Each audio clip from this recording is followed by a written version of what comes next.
Have you ever had anyone try to verbally trap you with your words? That's what happens in this chapter with Jesus. Quite a few different groups in Jerusalem try to trap him. The Pharisees try, the Sadducees try, the teachers of the law try. They all try. He's too tricky for them. It's a fascinating chapter because even thousands of years later, we look at it and say, the Lord was so smart. Well, all of that's in Matthew 22 and more. Let us read.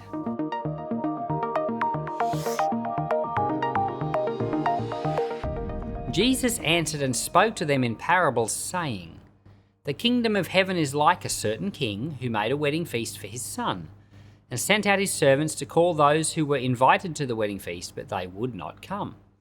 Again he sent out other servants, saying, 'Tell those who are invited, behold, I have prepared my dinner. My cattle and my fatlings are killed, and all things are ready. Come to the wedding feast.' But they made light of it and went their ways, one to his farm, another to his merchandise. And the rest grabbed his servants, treated them shamefully, and killed them. When the king heard that, he was angry and sent his armies and destroyed those murderers and burnt their city.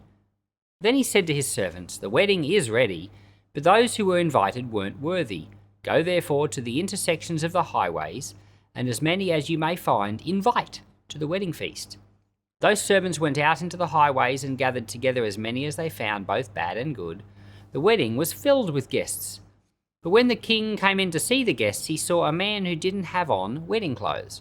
And he said to him, 'Friend, how did you come in here not wearing wedding clothes?' He was speechless. Then the king said to the servants, 'Bind him hand and foot, take him away and throw him into the outer darkness. That is where the weeping and grinding of teeth will be, for many are called, but few are chosen.' Then the Pharisees went and took counsel how they might entrap him in his talk. They sent their disciples to him along with the Herodians, saying, 'Teacher, we know that you are honest, and you teach the way of God in truth, no matter whom you teach, for you aren't partial to anyone.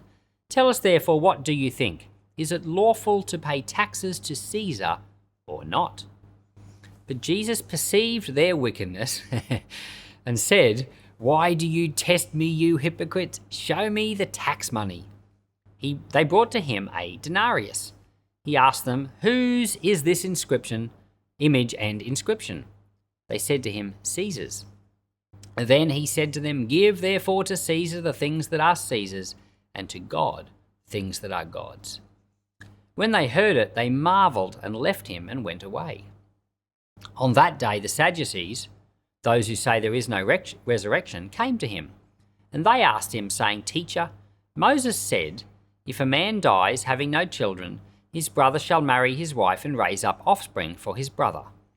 Now there were with us 7 brothers. The first married and died, and having no offspring left his wife to his brother.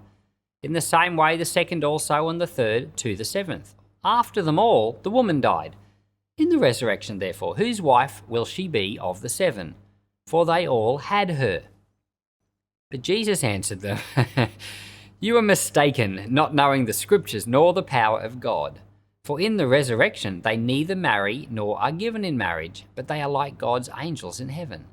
But concerning the resurrection of the dead, haven't you read that which was spoken to you by God, saying, I am the God of Abraham and the God of Isaac and the God of Jacob? God is not the God of the dead, but the God of the living.' When the multitudes heard it, they were astonished at his teaching. But the Pharisees, when they heard that he had silenced the Sadducees, gathered themselves together. One of them, a lawyer, asked him a question, testing him. 'Teacher, what is the greatest commandment in the law?' Jesus said to him, 'You shall love the Lord your God with all your heart and with all your soul and with all your mind. This is the first and great commandment. The second likewise is this, you shall love your neighbour as yourself. The whole law and prophets depend on these 2 commandments.' Now while the Pharisees were gathered together, Jesus asked them a question, saying, 'What do you think of the Christ? Whose son is he?' They said to him, 'Of David.' He said to them, 'How then does David in the Spirit call him Lord, saying, The Lord said to my Lord, sit at my right hand until I make your enemies a footstool for your feet. If David calls him Lord, how is he his son?' No one was able to answer him a word. Neither did any man dare ask him any more questions from that day on. All right, they try to trap Jesus with multiple tricky questions. In the last chapter, Jesus did unexpected things. He rode in Messiah-like, but then gave all these parables and illustrations of things that seemed so un-Messiah-like. He gave these parables that were like anti-Israel parables. And at the start of this chapter, there's another one. And in this parable, there's like a wedding feast, and people have been invited. That's the chosen people. But the chosen people don't want to go to the wedding feast. They make light of it. They have their own things. So it says here, he came and destroyed those murderers and burnt their city, and then went and invited others. This is another anti-Israel parable, because he's saying the Jews were the chosen people. They were invited to the wedding feast. They've not done the will of God. So now we're going to destroy their city. That was the destruction of Jerusalem that was about to happen. And we're going to invite others. And that's the inclusion of the Gentiles.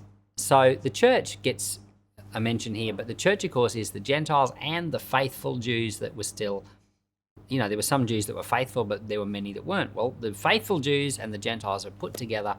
That's the church. And those are the new people invited to the wedding feast.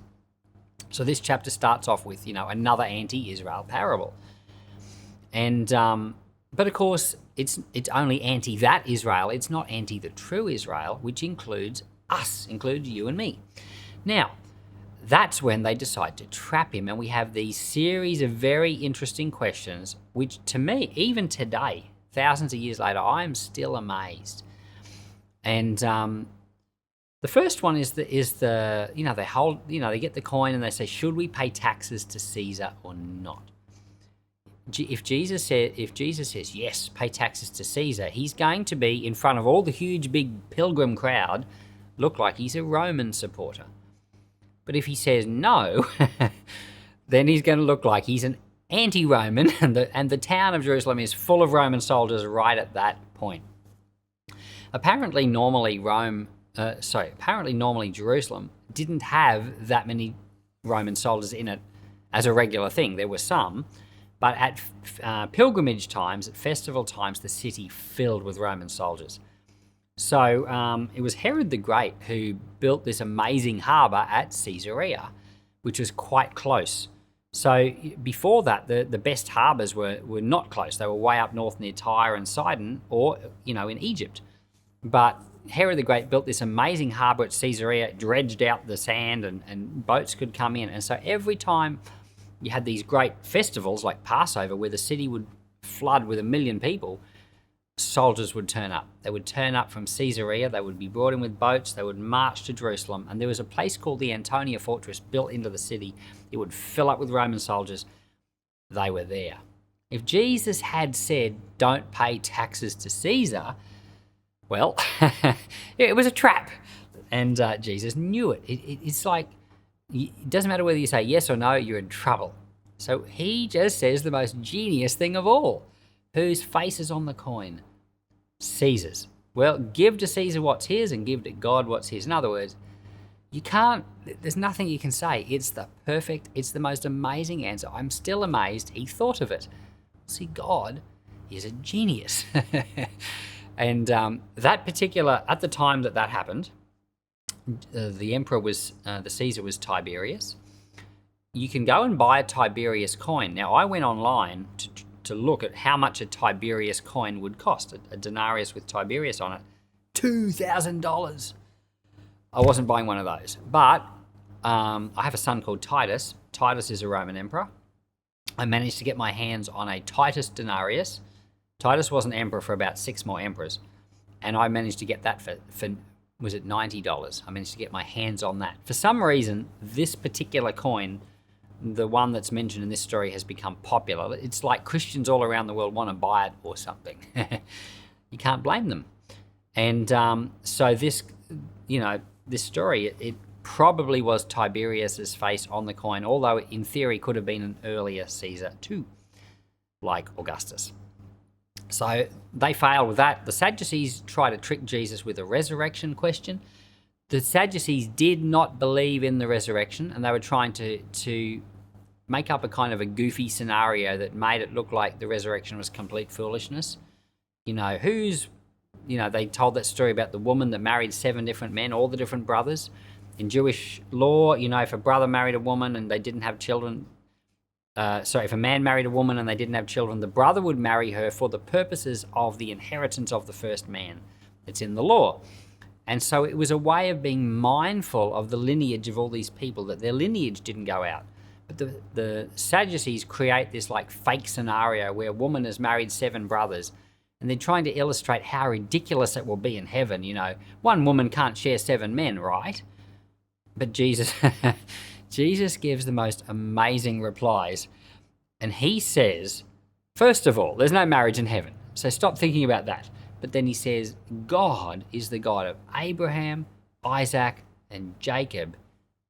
Now, these are people who have died thousands of years ago, and it's a generation, a father, a son, and his son. And Jesus says he's not the God of dead people. He's the God of the living. Now, if you had said, is he the God of the dead or the God of the living? Everyone knows, he's the God of the living. But Jesus connects what we all know to be true, that he's the God of the living, with the fact that he is stated to be the God of Abraham, Isaac, and Jacob. In other words, he's saying, those guys are in the resurrection. They're alive.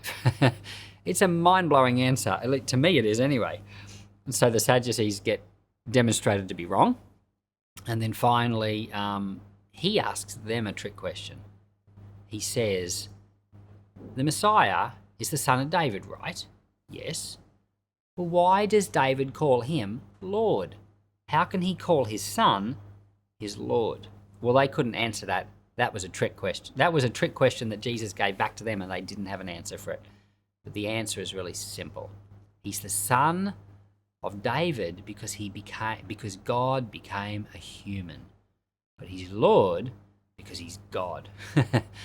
So it's something that no one understood until Jesus came. It's not until New Testament times that we understood that Messiah was God himself. They didn't realize that. They thought Messiah was just a person. They couldn't answer the question.